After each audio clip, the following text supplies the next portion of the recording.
My name is Samantha Reynolds, and at 36, I've built Renewal Physical Therapy into one of Boston's most respected clinics. What started in a tiny office with secondhand equipment is now a thriving practice that changes lives daily. I thought my biggest challenge was securing that first business loan. Then came Thanksgiving dinner 3 weeks ago, when my family casually announced their plan to become majority owners of my clinic without investing a single dollar. Before I dive into how my own blood tried to take what I built, let me know where you're watching from, and don't forget to like and subscribe if you've ever had family try to cash in on your success.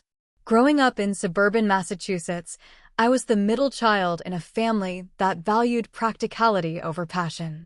My parents, both high school teachers, weren't exactly thrilled when I announced my decision to pursue physical therapy. "It's just glorified massage therapy," my father remarked dismissively at dinner one night. "Wouldn't you rather be a real doctor? Or at least a nurse?" My mother added, examining the college brochures spread across our kitchen table. Their lack of enthusiasm stung, but I was used to it. My older brother Jake had always been the golden child, the business major with real potential, while my younger sister Megan was the family darling whose psychology degree was so versatile. Meanwhile, my interest in helping people recover from injuries was deemed a stepping stone to something better. College was a brutal awakening to the realities of pursuing a dream without support. While my parents covered Jake's business school tuition and helped Megan with her apartment near campus, I juggled 3 part-time jobs. Between waiting tables at a local diner, working weekend shifts at a nursing home, and tutoring underclassmen in anatomy, I barely had time to sleep, let alone enjoy the college experience everyone raves about. "You should have chosen something more practical if you couldn't afford it," my mother said when I called home, exhausted after a 20-hour weekend work marathon. The subtext was clear: my choice, my problem. Despite the grueling schedule, I graduated with honors and a mountain of student loan debt that would follow me for years. My classmates with family support had participated in unpaid internships at prestigious hospitals and traveled to specialized workshops. I had neither the time nor money for such luxuries, putting me at an immediate disadvantage in the job market. My first position was at HealthCorp Physical Therapy, a corporate chain where quantity trumped quality.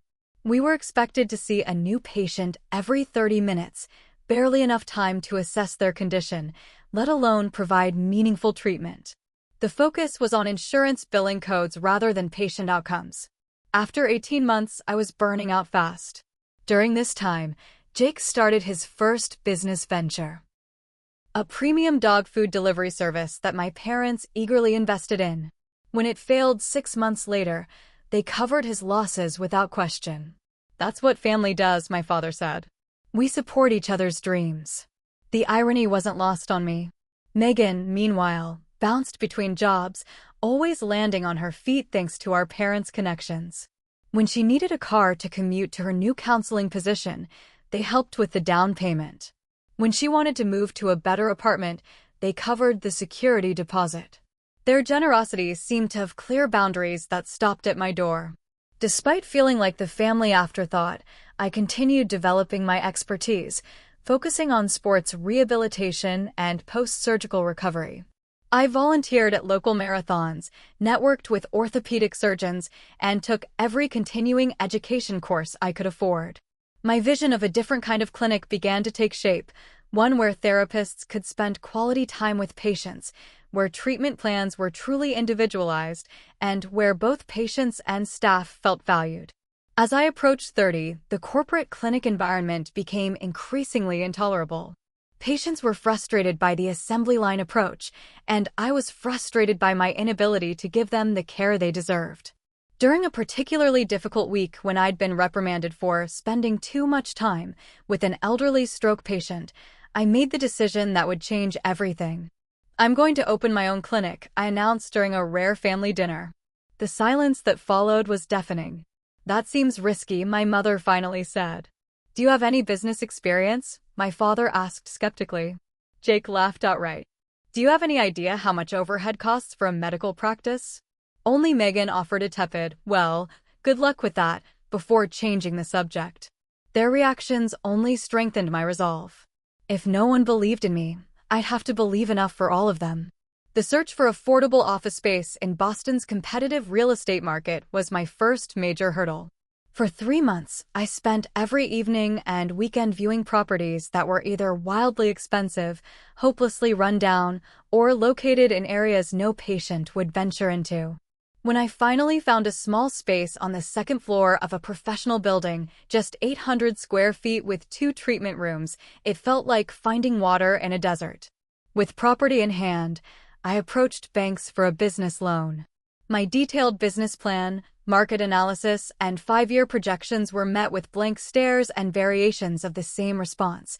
You have excellent clinical credentials, Ms. Reynolds, but no business track record. And your personal debt-to-income ratio with those student loans. By the 7th rejection, I was beginning to think my family had been right.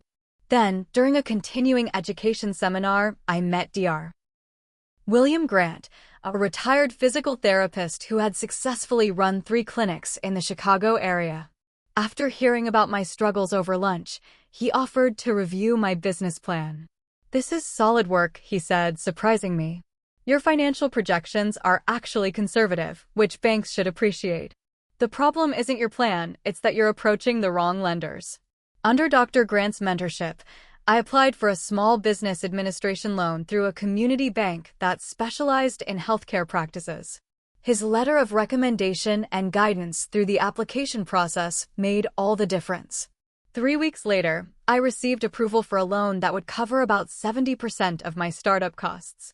The remaining 30% presented another challenge. I had some savings, but not nearly enough. After sleepless nights weighing my options, I made the painful decision to cash out my modest retirement account, accepting the tax penalties as the cost of chasing my dream.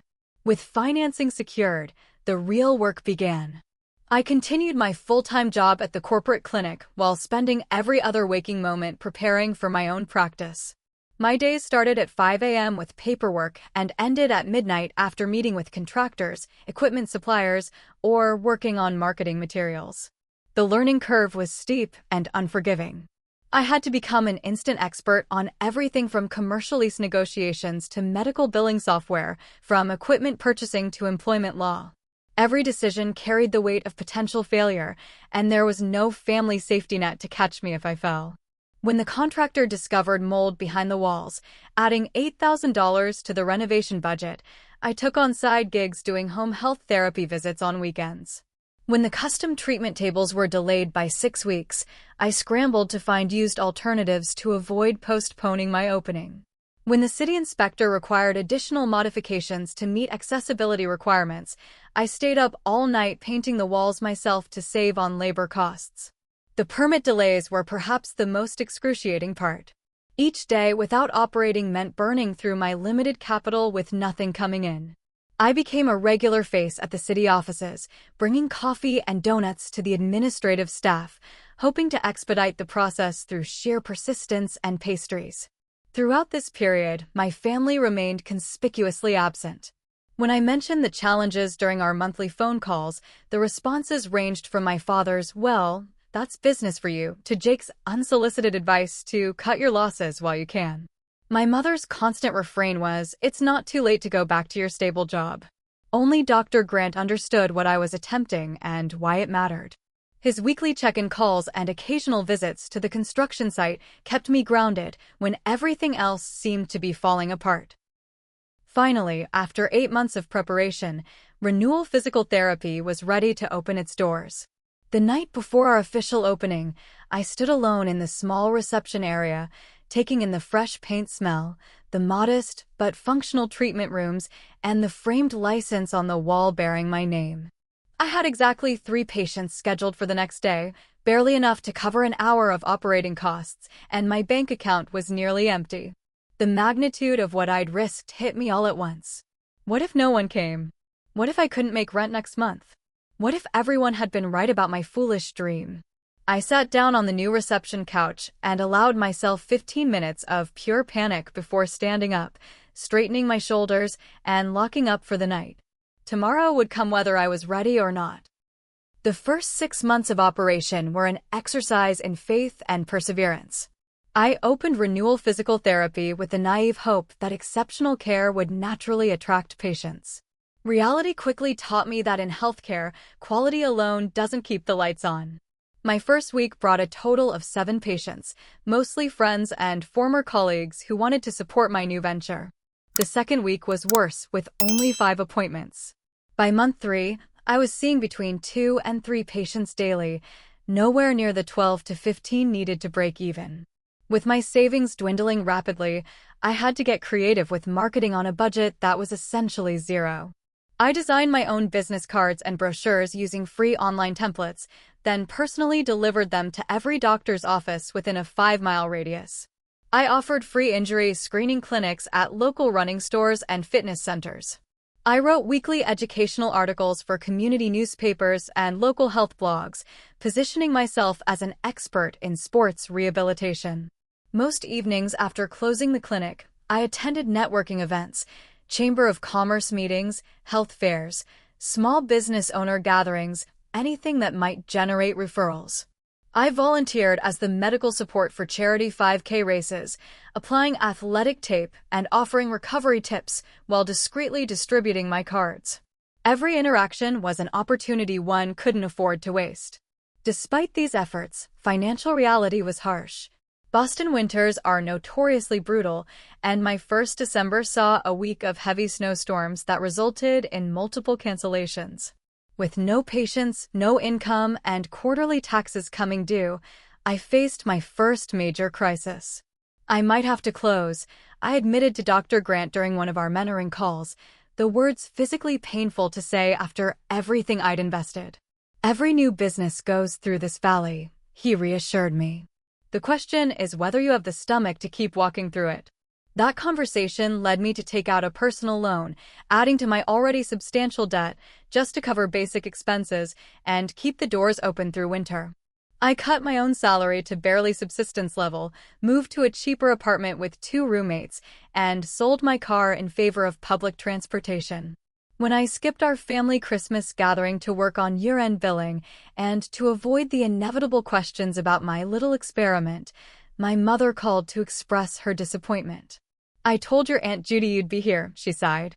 "She was looking forward to hearing about your therapy hobby." "It's not a hobby, Mom. It's my business, and businesses need attention, especially in their first year," I explained for what felt like the 100th time. "Well, Jake's new cryptocurrency consulting is really taking off," she continued as if I hadn't spoken. "And Megan just got promoted to senior counselor. We're all so proud." The subtext was clear. My siblings were succeeding while I was floundering. The call ended with her suggestion that it's never too late to apply for a real job again. January brought not only bitter cold, but my lowest point. With barely enough patience to fill 3 hours of my day, I seriously considered whether my family had been right all along. Maybe I wasn't cut out for this.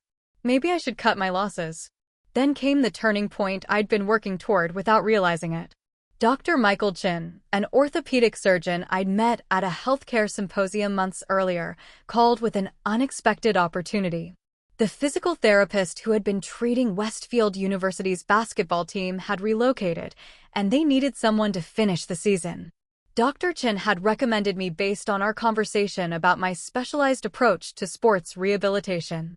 The contract wasn't huge, but it provided steady income for 3 months and, more importantly, credibility.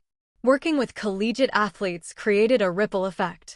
Players told coaches, coaches told colleagues, colleagues told patients. By spring, my schedule had filled to about 50% capacity, still not profitable, but no longer in immediate danger of collapse. Word of mouth became my most powerful marketing tool. Patients who experienced significant improvement began referring friends, family members, and coworkers. Mrs. Abernathy, a 72-year-old who regained her ability to garden after a shoulder replacement, sent her entire bridge club. Jason, a marathon runner who returned to competition after a devastating knee injury, brought in his entire running group. The most significant milestone came at the 10-month mark when I finally had enough consistent patients to justify hiring help. Natalie Parker, a a recent physical therapy graduate with specialty training in vestibular rehabilitation, joined part-time, allowing me to expand our service offerings and accept more patients. At my one-year anniversary, I closed the clinic for a day to review finances and plan for the future. The numbers weren't spectacular, but they showed a clear upward trajectory. I was no longer losing money each month. I was breaking even, with occasional months showing modest profit. For a healthcare startup in an expensive city, this was actually remarkable progress. I allowed myself a small celebration, a cupcake with a single candle and a glass of champagne at my desk while reviewing patient testimonials. There was no family dinner, no congratulatory calls. My parents had asked about that therapy place only twice during the entire year, and Jake had sent a single text, "Still in business?" Impressive. Their indifference stung less than it once had. I had built something tangible, something that was helping people and slowly becoming financially viable, without their support or approval. That validation from within was becoming enough. What I didn't realize was that family interest often follows public recognition, and that was just around the corner. The beginning of year 2 marked a shift from survival mode to strategic growth. With a steady patient base and modestly positive cash flow, I could finally implement some of the ideas I deferred during that precarious first year. The most pressing need was space. My tiny clinic with just 2 treatment rooms couldn't accommodate additional therapists or equipment. After careful market research and financial projections, I took another calculated risk and leased a 2,200 square foot space 3 blocks away, more than double my original clinic size, with 4 treatment rooms, a small gym area for functional exercises, and a proper reception area. The expansion allowed me to hire 2 additional therapists with complementary specialties. Natalie increased to full-time, focusing on vestibular and neurological rehabilitation. Eric joined us with expertise in manual therapy and spine care, while Tanya brought specialized knowledge in women's health and pelvic floor therapy. Each new team member expanded our capabilities and attracted different patient populations. "I hired you because you're exceptional clinicians who share my vision," I told them during our first team meeting. At Renewal, we treat people, not insurance codes. Quality care is our non-negotiable. This philosophy became our competitive advantage. While corporate clinics continued pushing high patient volume and quick turnover, we built a reputation for thorough evaluations, personalized treatment plans, and exceptional outcomes. Patients who had bounced between various practitioners without improvement began finding relief under our care. By the end of year 2, we had established formal relationships with 3 orthopedic surgery practices, 2 primary care groups, and expanded our collegiate sports contracts to include Westfield University's volleyball and soccer teams. Our schedule was consistently at 85% capacity, the sweet spot that allowed quality care while maintaining financial stability. The 3rd year brought opportunities to innovate beyond standard practice models. We launched specialized rehabilitation programs that set us apart, a return-to-sport protocol for athletes recovering from ACL reconstruction, a comprehensive vestibular rehabilitation program for patients with chronic dizziness, and a post-mastectomy recovery program for breast cancer survivors. These specialized services not only filled important gaps in our community's healthcare landscape, but also generated significant word-of-mouth referrals. Patients who had suffered for months or years without appropriate treatment became our most vocal advocates.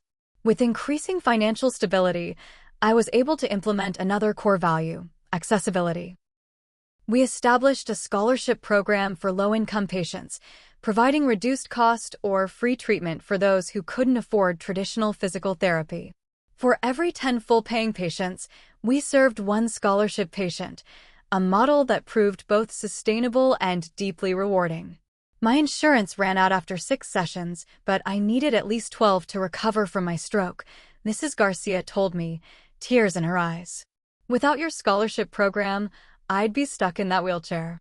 Moments like these confirmed that I had built exactly the kind of practice I had envisioned, one that prioritized patient needs over profit margins while remaining financially viable.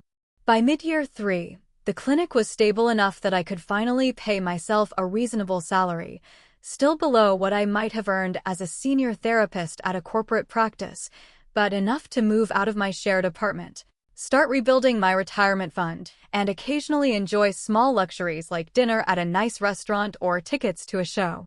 Our reputation continued growing within professional circles, but it was a feature in Boston business journals, Healthcare Entrepreneurs to Watch, that unexpectedly thrust us into a broader spotlight.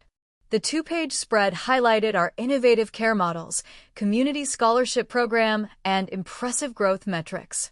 The article positioned Renewal Physical Therapy as a rising star in Boston's competitive healthcare landscape and me as a visionary entrepreneur who had successfully challenged the corporate model. I sent copies to Dr. Grant and my team, but didn't bother sharing it with my family. They had shown so little interest in my professional journey that it seemed pointless to seek their approval now. As it turned out, I didn't need to. The article found them anyway. 2 days after publication, I received my first call from Jake in nearly 6 months. "Hey, Sam. Just checking in. How's that clinic of yours doing these days?" His sudden interest was transparent, but I gave him a brief, positive update before changing the subject. Similar calls followed from other family members, cousins I barely spoke to, an uncle who couldn't remember my clinic's name, and finally, my parents. "We saw that article about you," my mother said with newfound enthusiasm. "Your father showed it to everyone at his retirement party. Who would have thought your little therapy office would get such attention?" Their reaction was predictable but still disappointing. Success had made my work suddenly visible and valuable in their eyes, when the work itself, the care, the healing, the mission had been valuable all along. More telling were the subtle shifts in how they discussed my clinic with others.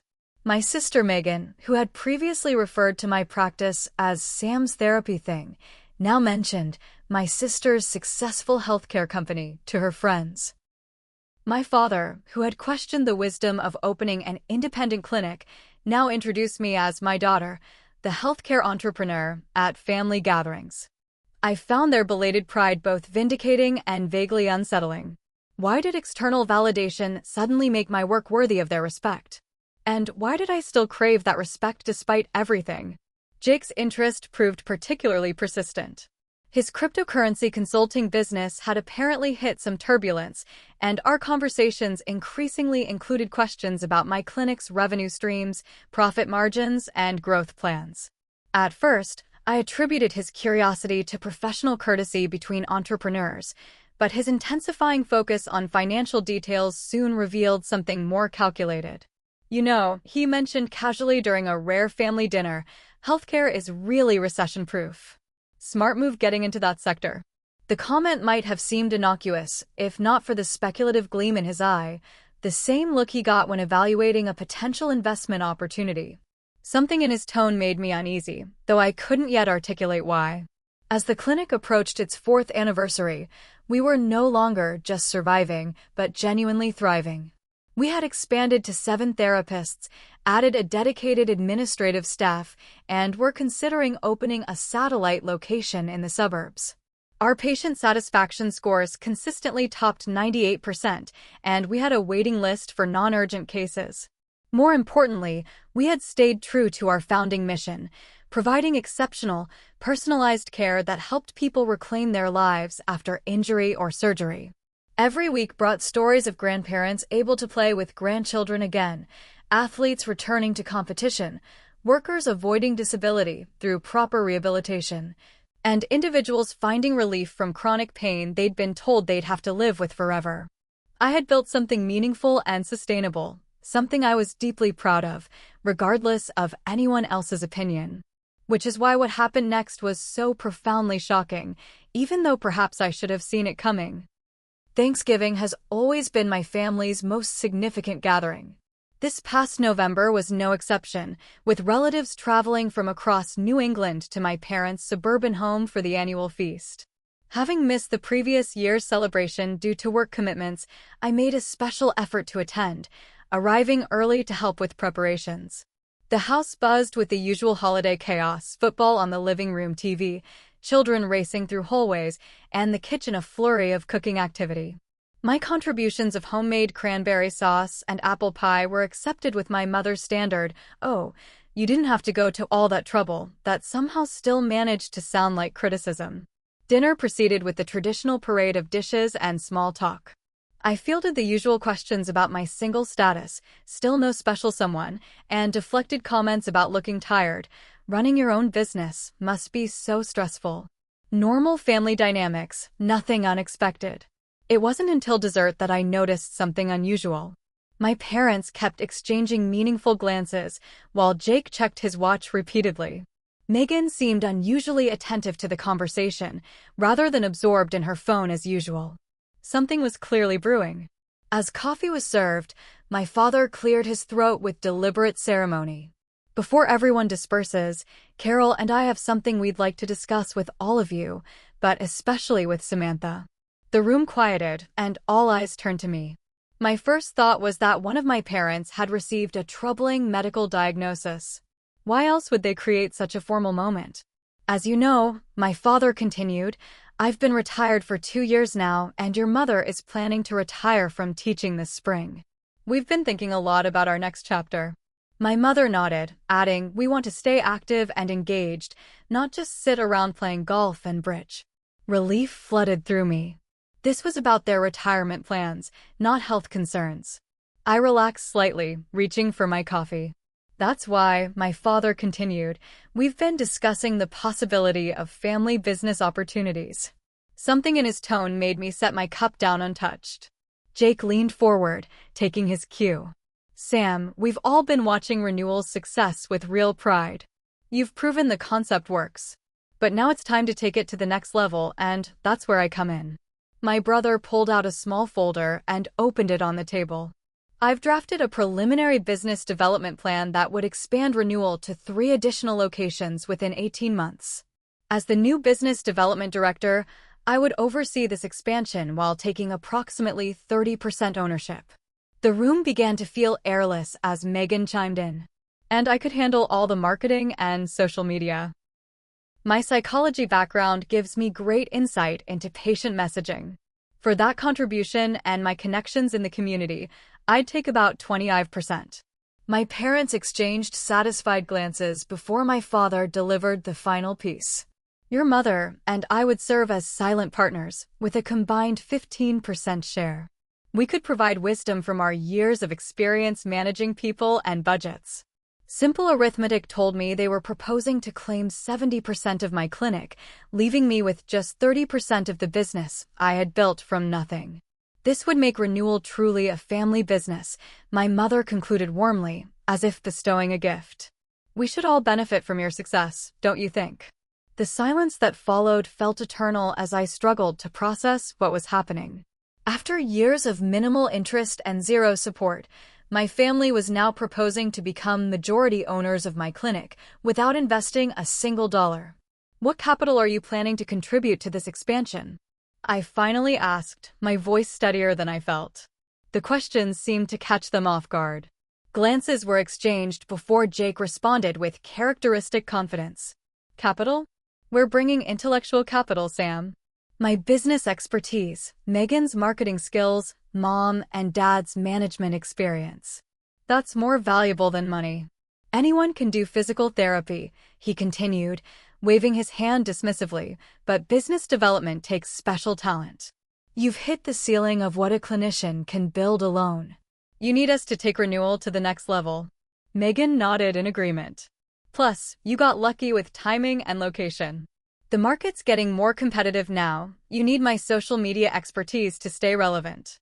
Each word felt like a physical blow. Not only were they proposing to take majority control without financial investment, but they were simultaneously diminishing everything I had built through years of sacrifice and hard work. Luck. Timing. Ceiling. The subtext was clear. My success was circumstantial, not earned, and certainly not sustainable without their intervention.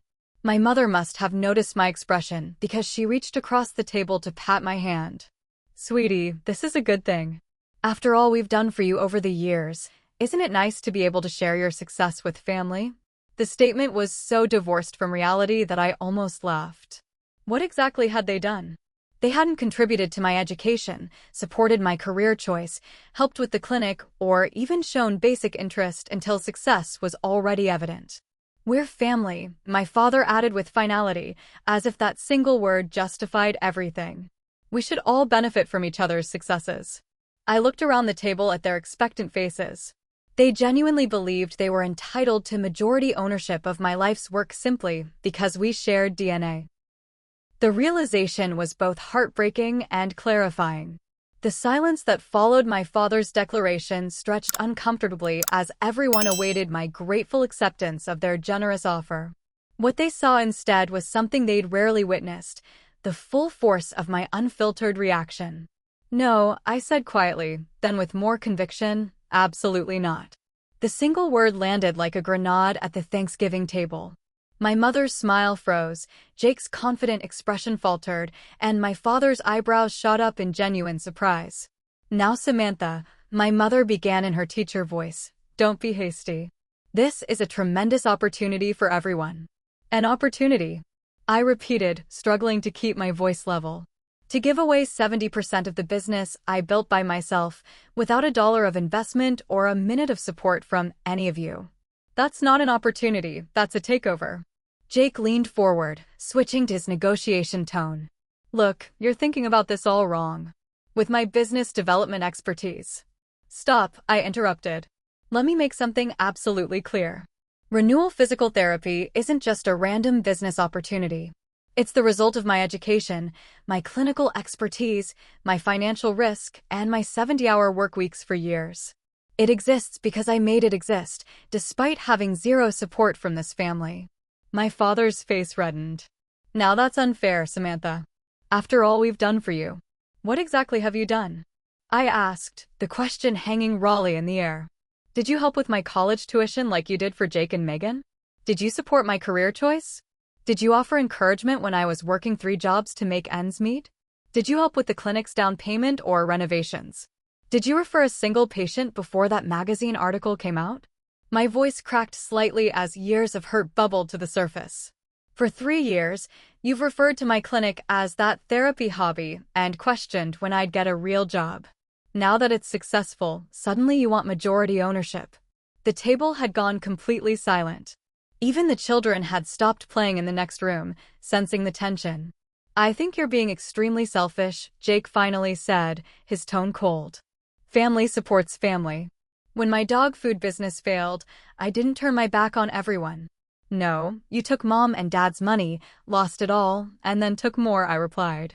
"That's not family support, that's a one-way extraction." Megan, always conflict avoidant, attempted to smooth things over. "Let's all calm down. Sam, we just want to be involved in what you're doing." "Is that so terrible?" "Being involved would have meant showing interest before there was money to be made," I said.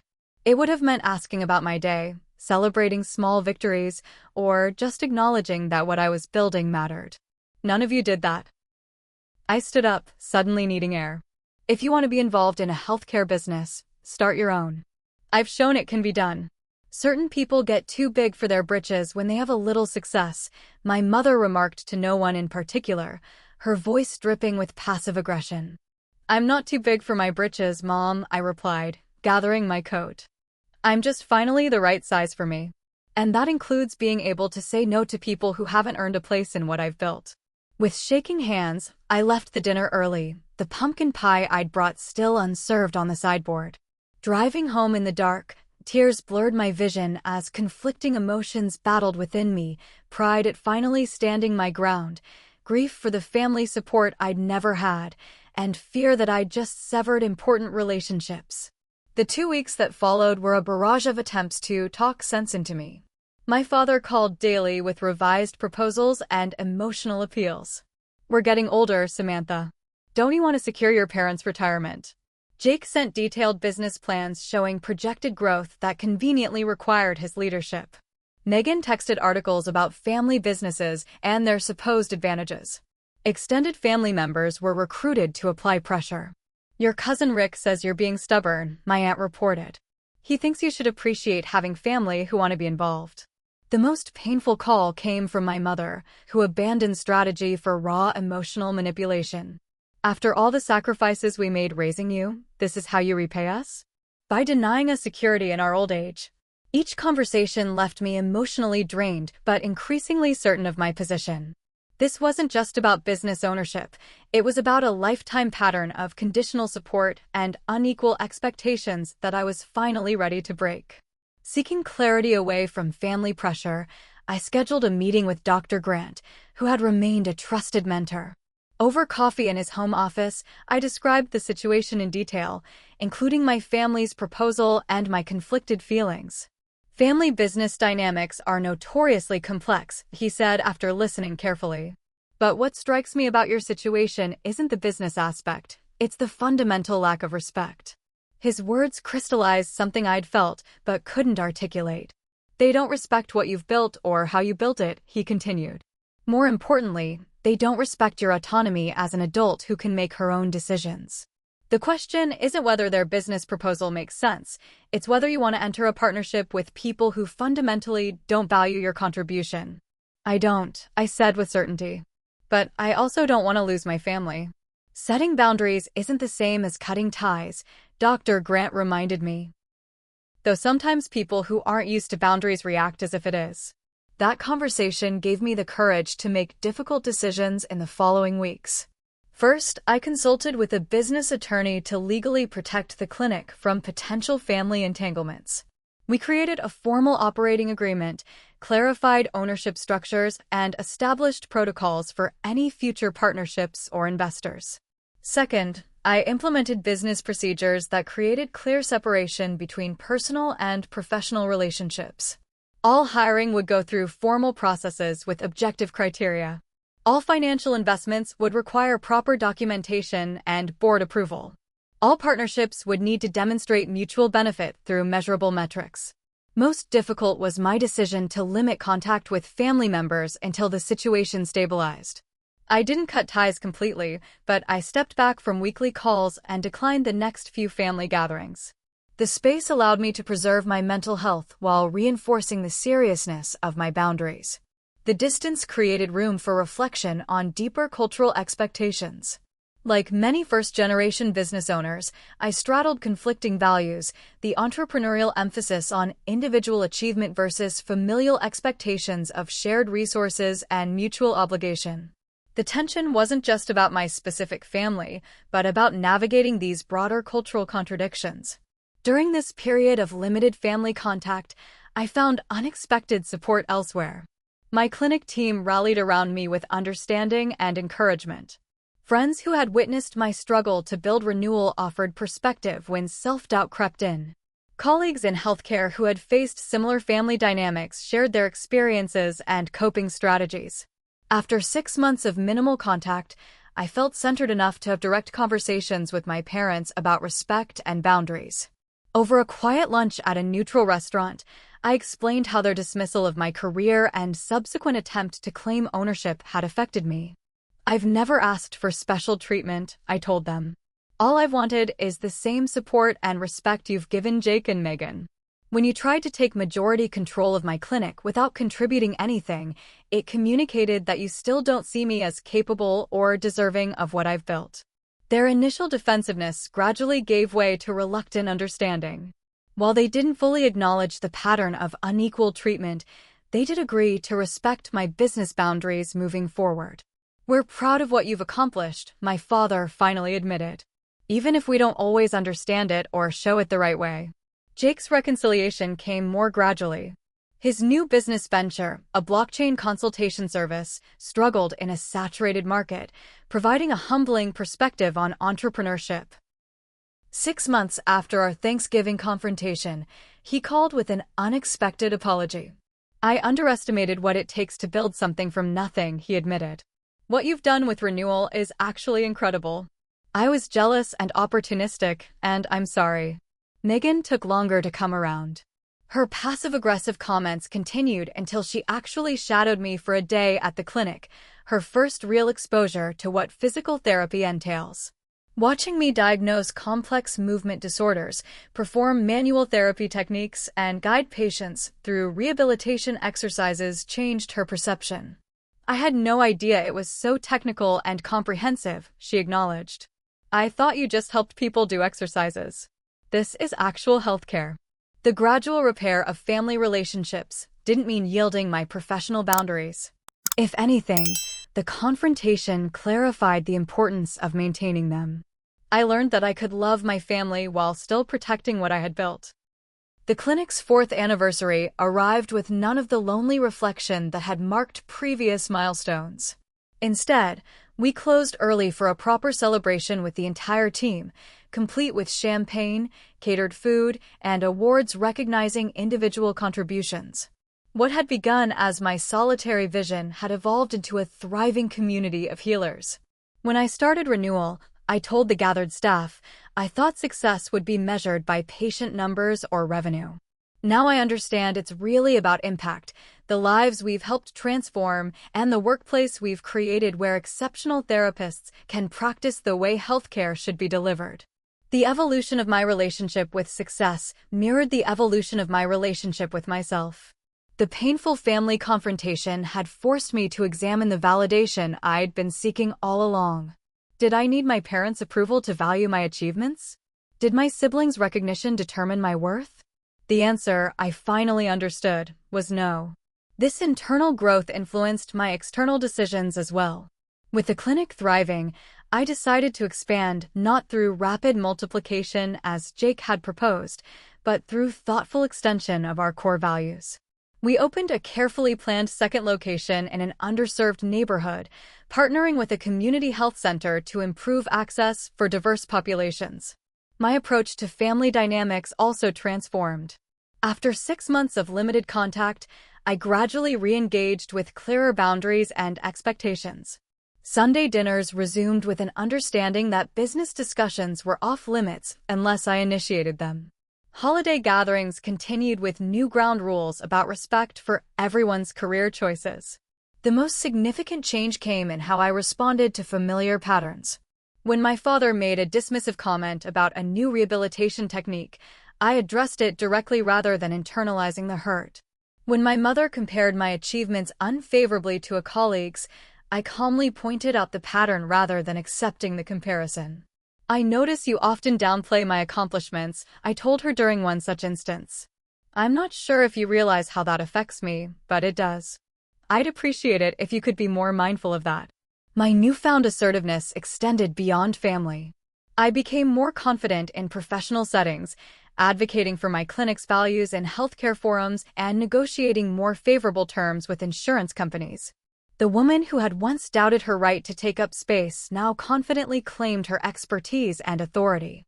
Jake's entrepreneurial journey took unexpected turns during this period. After his blockchain consultancy failed to gain traction, he faced the humbling prospect of starting over at 38.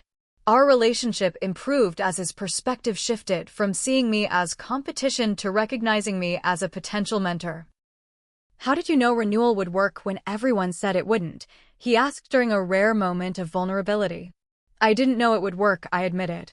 I just knew I had to try because the alternative, spending my career in a system that prioritized profit over people, wasn't something I could live with. The certainty wasn't about success, it was about purpose.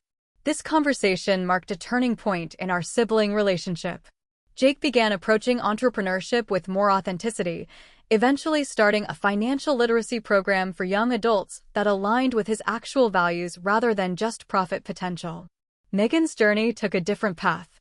After years of job hopping, she found her niche in school counseling, where her psychology background genuinely benefited struggling students. As she developed professional confidence, her need for family validation, and her resentment of my success gradually diminished. I used to think we were in competition, she confessed during a sister lunch. Now I realize we're just on different paths that don't need to be compared. My parents' perspective evolved more slowly. Old habits of favoritism and conditional approval occasionally resurfaced, requiring patient reinforcement of boundaries. But genuine progress emerged in unexpected moments, like when my father proudly introduced me to his retirement community friends as my daughter who built a healthcare business from scratch, or when my mother actually asked thoughtful questions about physical therapy techniques. The clinic continued thriving under a management approach that balanced growth with values. We expanded to a third location after thorough market research and careful financial planning. Our scholarship program grew to serve more underinsured patients. We established a clinical residency program to train the next generation of therapists in both excellent care and ethical business practices.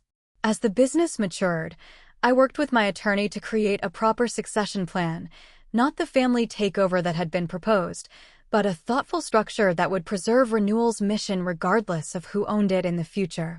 The plan included provisions for employee ownership, quality care standards that couldn't be compromised, and continuation of the scholarship program. This ensures that what you've built outlasts any individual, my attorney explained as we finalized the documents. Including you. The thought was simultaneously humbling and liberating. What I had created wasn't just a business, it was a living entity with values, purpose, and impact beyond my personal identity. The realization brought a profound sense of peace. 5 years after opening Renewal's doors, I stood in our newest clinic during the quiet hours after closing. The space reflected everything I'd envisioned. Warm, professional, equipped with the best tools for healing, and staffed by exceptional clinicians who shared my philosophy of care. From the hand-selected artwork featuring local scenes of recovery and renewal to the comfortable treatment rooms designed for both functionality and comfort, every detail embodied the vision I'd held through years of doubt and struggle. The business I built wasn't just about physical therapy, it was about proving to myself that I was enough, exactly as I am. That's something no one can take a percentage of. The journey from that panic-stricken night before opening to this moment of quiet confidence hadn't been easy or straightforward. It had required facing family disappointment, financial uncertainty, professional skepticism, and my own deep-seated doubts. But standing amid the physical manifestation of my dream, I knew with certainty that every struggle had been worth it. If you've ever had to choose between your dreams and others' expectations, share your story in the comments below. And if you're standing at the edge of your own leap of faith, wondering if you should take that risk everyone says is foolish, know that sometimes the only approval you need is your own. Don't forget to like, subscribe, and share if this story resonated with you. Remember, the most powerful thing you can build isn't a business, it's the courage to live authentically, regardless of who understands.